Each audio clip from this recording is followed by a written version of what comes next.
በዛሬው ቪዲዮ በመጽሐፍ ቅዱስ ውስጥ ካሉ እጅግ አስደናቂና አነቃቂ ታሪኮች መካከል አንዱ የሆነውን የዳንኤል ታሪክ እናያለን።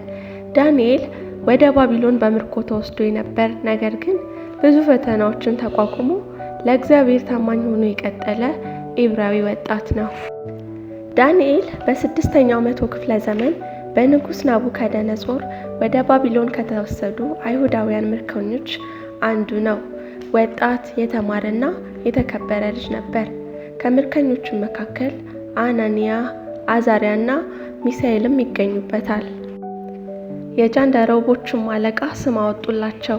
ዳንኤልን ብልጣሶር፣ አናንያን ሲድራቅ፣ ሚሳኤልን ሚሳቅ፣ አዛርያን አብደናጎ ብሎ ጠራቸው።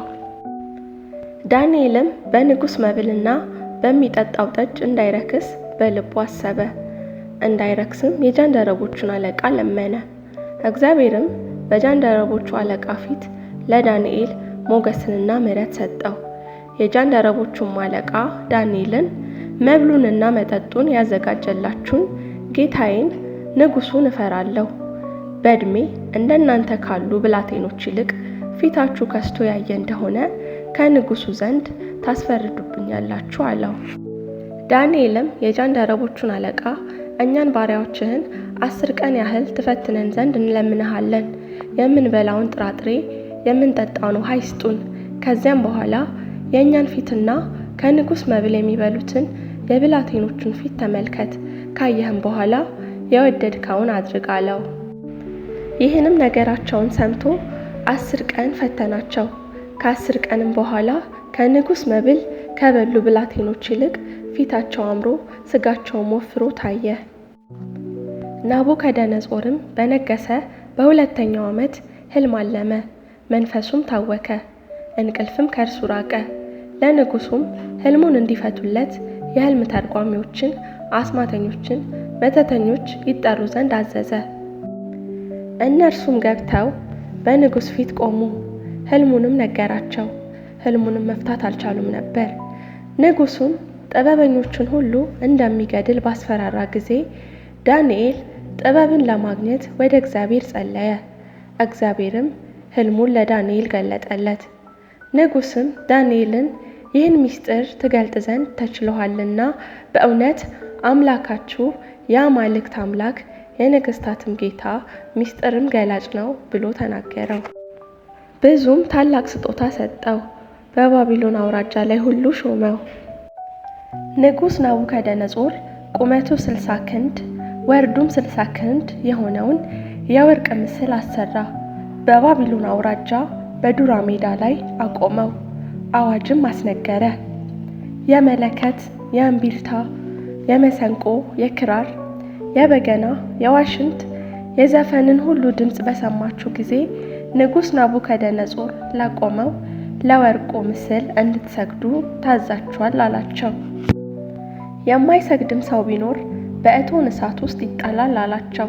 ሕዝቡም ሁሉ የተባለውን ድምፅ በሰሙ ጊዜ ለወርቁ ምስል ሰገዱ። በዚያን ጊዜም ከለዳውያን ቀርበው አይሁድን ከሰሱ። በባቢሎን አውራጃ ሥራ ላይ የሾማቸው ሲድራቅ፣ ሚሳቅ፣ አብደናጎም የሚባሉ አይሁድ አሉ። ንጉሥ ሆይ እነዚህ ሰዎች ትእዛዝህን እንቢ ብለዋል፣ አማልክትህንም አያመልኩም፣ ላቆምከውም ለወርቁ ምስል አይሰግዱም ብለው ተናገሩ። ንጉሥም አስጠርቶ ጠየቃቸው። እነርሱም የምናመልከው አምላካችን ከሚነደው እሳት ያድነናል፣ ነገር ግን እርሱ ባያድነን እንኳን ላቆምከው ምስል አንሰግድም አሉት። ታስረውም ወደሚነደው እሳት ተወረወሩ። የዛን ጊዜም ንጉሥ ናቡከደነጾር ተደነቀ፣ ፈጥኖም ተነሳ። በእሳቱ ውስጥ 4 ሰዎች ይታዩ ነበር። አንደኛው የእግዚአብሔር መልአክ ነበር። ንጉሡም በዚህ ተአምር እጅግ ተደነቀ፣ አምላካቸውንም አመሰገነ። ንጉሥ ናቡከደነጾር በድጋሚ ሕልም አለመ፣ እጅግም ፈራ። ድምፅም ከሰማይ እንዲህ ሲል መጣ፣ ንጉሥ ናቡከደነጾር ሆይ መንግሥት ካንተ ዘንድ አለፈች። ልዑልም በሰዎች መንግሥት ላይ እንዲሰለጥን ለሚወደውም እንዲሰጠው እስክታውቅ ድረስ ከሰዎች ተለይተህ ትሰደዳለህ። መኖሪያህም ከምድር አራዊት ጋር ይሆናል። እንደ በሬም ሳር ትበላ ዘንድ ትገደዳለህ። 7 ዘመናትም ያልፉሃል አለው። ነገሩ በናቡከደነፆር ላይ ተፈጸመ። ብልጣሶርም ንጉሥ ሆነ። እሱም ከተገደለ በኋላ ማዶናዊው ዳርዮስ መንግስቱን ወሰደ። ዳንኤልንም ከ3ቱ አለቆች አንዱ አድርጎ ሾመው። ዳንኤልም መልካም መንፈስ ስላለው ከአለቆችና ከመሳፍንት በለጠ። ንጉሡም በመንግስቱ ሁሉ ላይ ይሾመው ዘንድ አሰበ። የዛን ጊዜም አለቆችና መሳፍንቱ በዳንኤል ላይ ሰበብ ፈለጉ።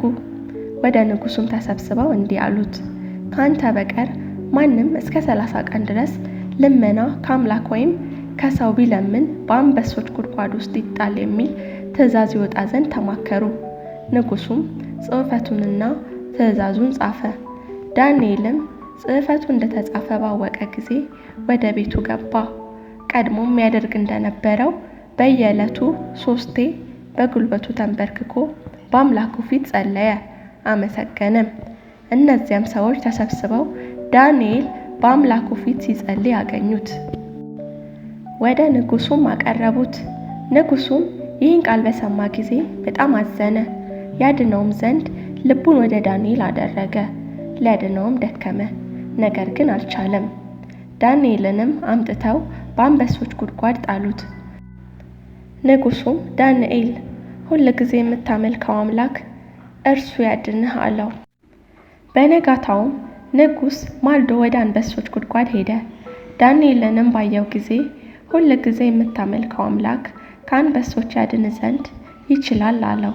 ዳንኤልም አምላኬ መልአኩን ልኮ የአንበሶችን አፍ ዘጋ፣ እነርሱም አልጎዱኝም አለው። የዳንኤል ታሪክ በታማኝነት በድፍረትና እግዚአብሔርን መታመን በታላቅ መከራ ውስጥ ጭምር መሆኑን ያስተምረናል።